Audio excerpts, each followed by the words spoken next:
काङ्क्षति यच्छ्रेय एतयोरेकं तं मे ब्रूहि सुदीक्षितम्।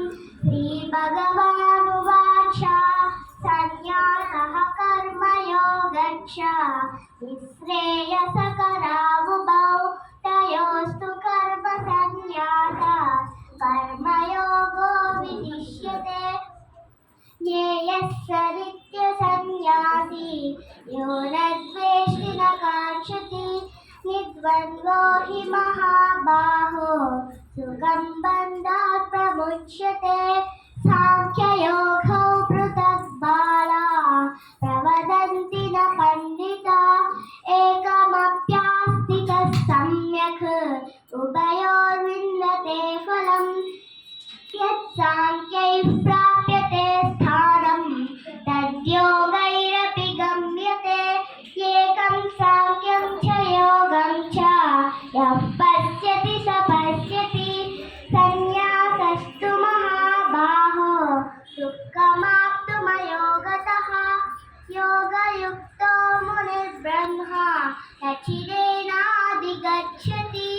योगयुक्तो विशुद्धात्मा विजितात्मा जितेन्द्रियः सर्वभूतात्मा कुर्वन्नपि न लिप्यते।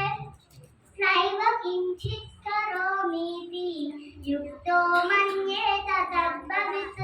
पश्यन् शृण्वन् स्पृशन् जिघ्रन् अस्नन् गच्छन् स्वपन् स्वसन् प्रलपन् विसृजन् गृह्णन् उन्मिषन् विमिषन्नपि इन्द्रियाणीन्द्रियार्थेषु वर्तन्त इति धारयन् ब्रह्मण्यादाय कर्माणि सङ्गं त्यक्त्वा करोति यः लिप्यते न स पापेन पद्मपत्रमिवाम्भसा।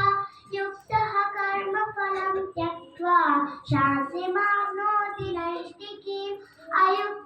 अयुक्तः कामकारेण परे सक्तो निबध्यते। सर्वकर्माणि मनसा सन्न्यस्यास्ते सुखं रति।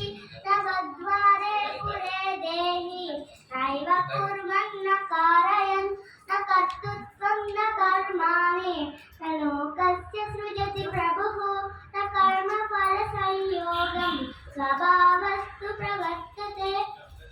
नादत्ते कस्यचित् पापं न चैव सुकृतं विभुः। अज्ञानेनावृतं ज्ञानं तेन मुह्यन्ति जन्तवः। ज्ञानेन तु तदज्ञानं येषां नाशितमात्मनः तेषामादित्यवत् ज्ञानं प्रकाशयति तत्परं। तद्बुद्धयस्तदात्मानः तन्निष्ठसत्परायणः गच्छन्त्य पुनरावृत्तिं ज्ञाननिर्धूतकल्मषा। विद्याविनयसम्पन्ने ब्राह्मणे गविहस्तिनि शुनि चैव स्वपाके च पण्डिता समदर्शिनः। इहैव तैर्जितः सर्गः येषां साम्ये स्थितं मनः। निर्दोषं निसमं ब्रह्म तस्मात् ब्रह्मणि ते स्थिताः। न प्रहृष्येत् प्रियं प्राप्य नोद्विजेत् प्राप्य च प्रियं। स्थिरबुद्धिरसम्मूढो ब्रह्मविद् ब्रह्मणि स्थिताः। बाह्यस्पर्शेषु सक्तात्मा विन्दत्यात्मनि यत्सुखं स ब्रह्मयोगयुक्तात्मा सुखमक्षयमश्नुते। हि संस्पर्शजा भोगा दुःखयोनय एव ते आद्यन्तवन्तः कौन्तेय न तेषु न मते बुधः। शक्नोति हैव यः सोढुं यात् शरीरविमोचनात् कामक्रोधोद्भवं वेगं स युक्तः स सुखी नरः। यो अन्तः सुखो अन्तरारामः तदान्तर्ज्योतिरेव यः स योगी ब्रह्मनिर्वाणं ब्रह्मभूतोऽधिगच्छति।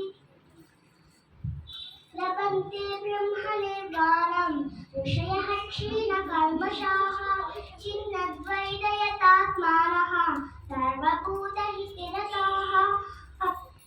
कामक्रोधवियुक्तानां यतीनां यतचेतसाम् अभितो ब्रह्मनिर्वाणं वर्तते विदितात्मना यत् तत्सान् कृत्वा बहिर्बाह्यात् चक्षुषैवान्तरे भ्रुवोः प्राणापानौ समौ कृत्वा नासाभ्यन्तरचारिणौ यथेन्द्रियमनोबुद्धि मुनिर्मोक्षपरायणः विगतेच्छभयः क्रोधो यः सदा